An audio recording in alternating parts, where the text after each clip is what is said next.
fever, and the only prescription is more cowbell. Right up.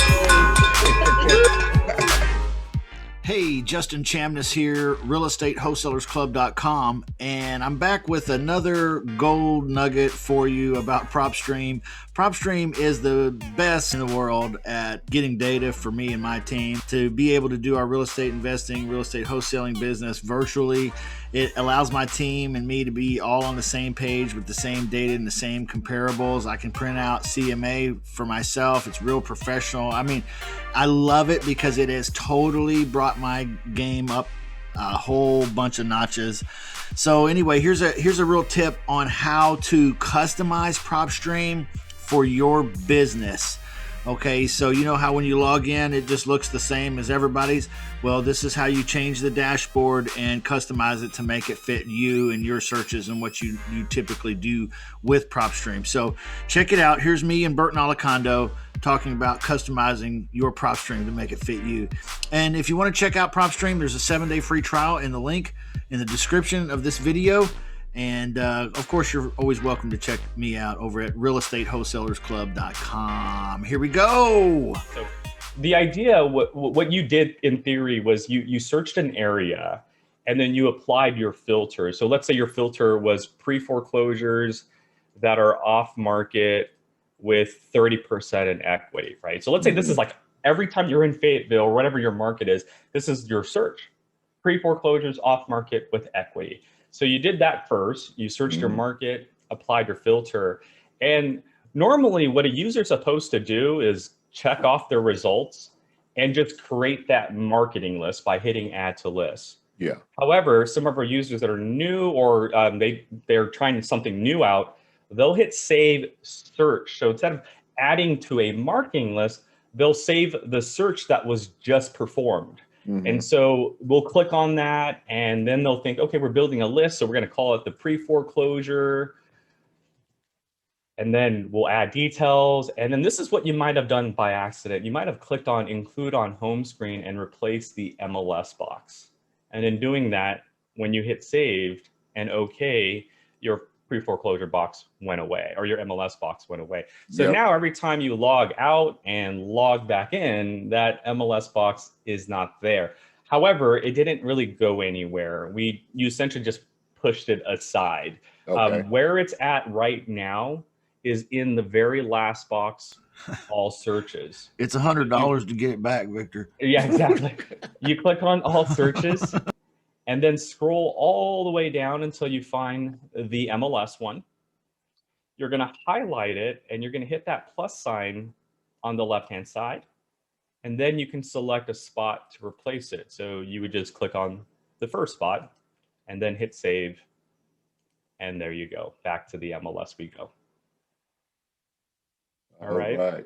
Now let me explain why this is powerful, okay? Okay. Let's say I'm an advanced user. I already know what I want. As a matter of fact, I don't ever use any of these boxes PropStream gives me. So here's what I want. Let's say search in Riverside, California. And the 3 lists I like are liens that are off market with equity. Okay. I'm just going through like a situation of what an investor would do. So I like liens that are off market with equity. I'm going to save that search and call it liens off market. And then I'm going to replace the lien box because I don't ever use that. I'm going to use my lien. So lien box has been replaced. Great. I also need cash buyers too. So Riverside, cash buyers buying residential single family properties this year, right? Just like I showed you guys. After doing that, I also want to save that search. So cash buyers this year. And then I'm going to replace the cash buyers box. So the idea is that you don't have to use what's there. You can replace whatever you want. So that way, when you log out next time and log back in a week later, you don't have to hit the search bar again because you've saved your search.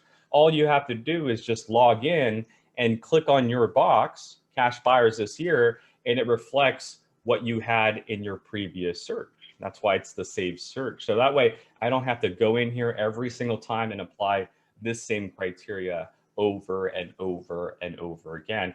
I simply just click on that box and it shows me the 2,800 liens that are off market with equity that I asked for in our previous search.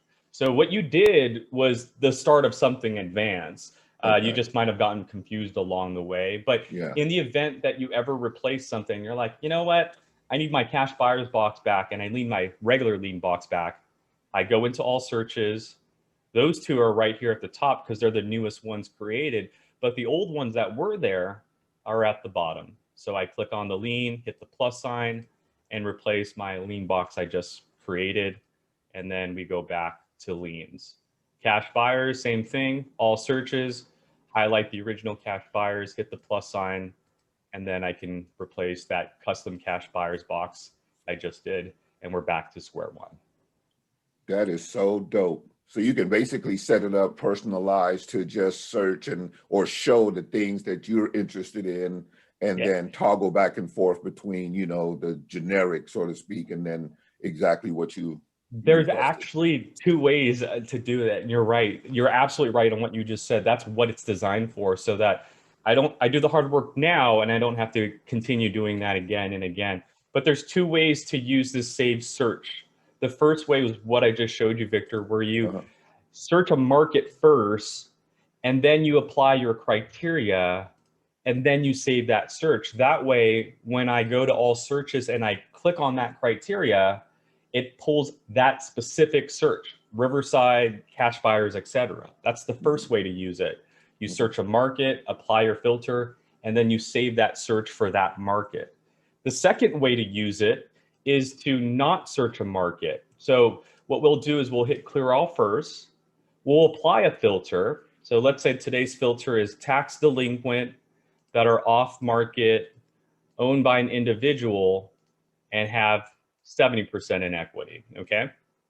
So you notice how we haven't searched a market yet? We just said, hey, tax delinquent, off market, person owns it, 70% in equity. We then hit close. Now, nothing's happening because we haven't performed the search, and that's okay. What you just did was you created a blank filter, so now you can save that template, that blank filter. So I'm gonna call this my tax delinquent custom. And I'm going to replace high equity with my custom tax delinquent. And when I do that, nothing's happening. Why is that, Victor? How come nothing showed up? It's because you haven't selected. Exactly. I didn't put a market in, right?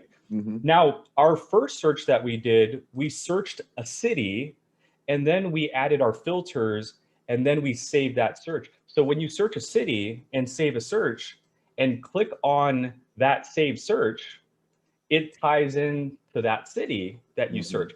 What I just did now with the custom delinquent, I didn't add a city to it.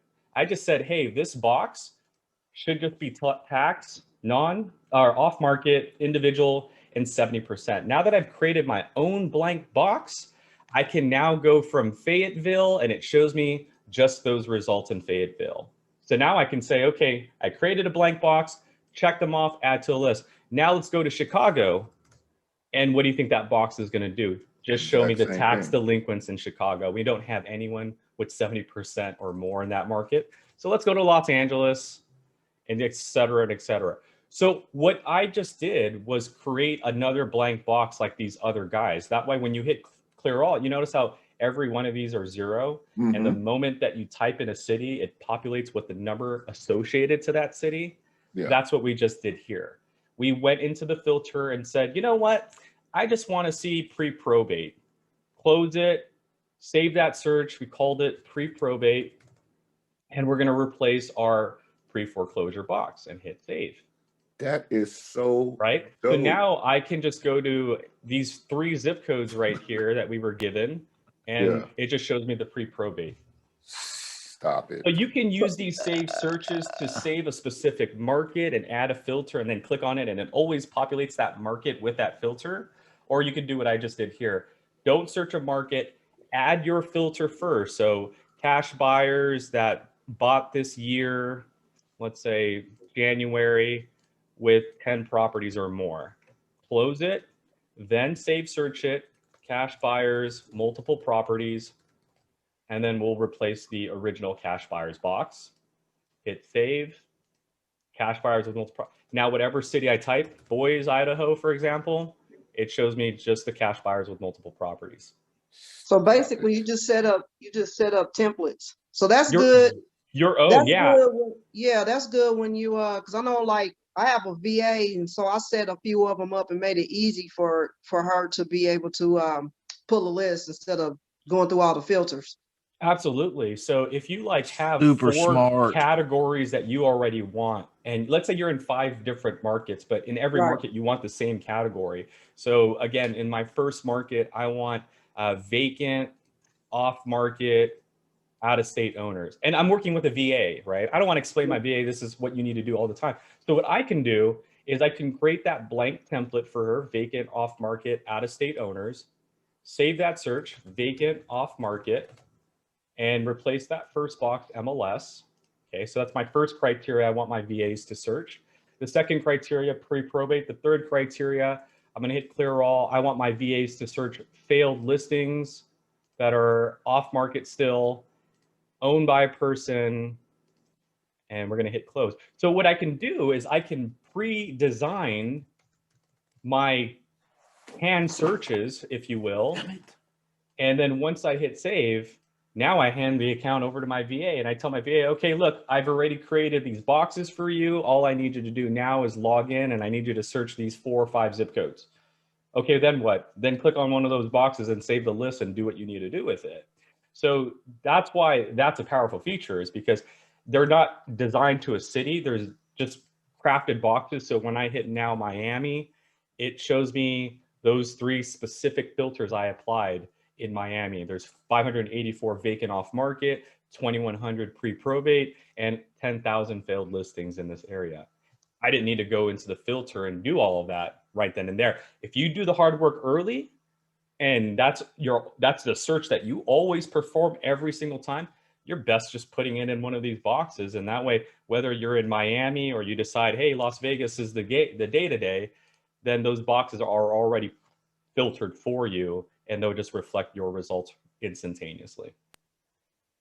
Dude, that is beyond badass. That is badass. Like, right. And then think I I have was- friends that do that. Like I have buddies that have, like, they completely replace every one of these boxes with their own criteria. So they go in there and they just search a city and boom, all of these boxes already have their filters. And if you ever change your mind, they're all at the bottom. So put the MLS back to the first box, put the pre-foreclosure back to the second box. And so if you ever like change your mind or you want to cycle through another filter, that's all you need to do is just go down here and just replace everything back to its normal status. And you guys are good to go after that.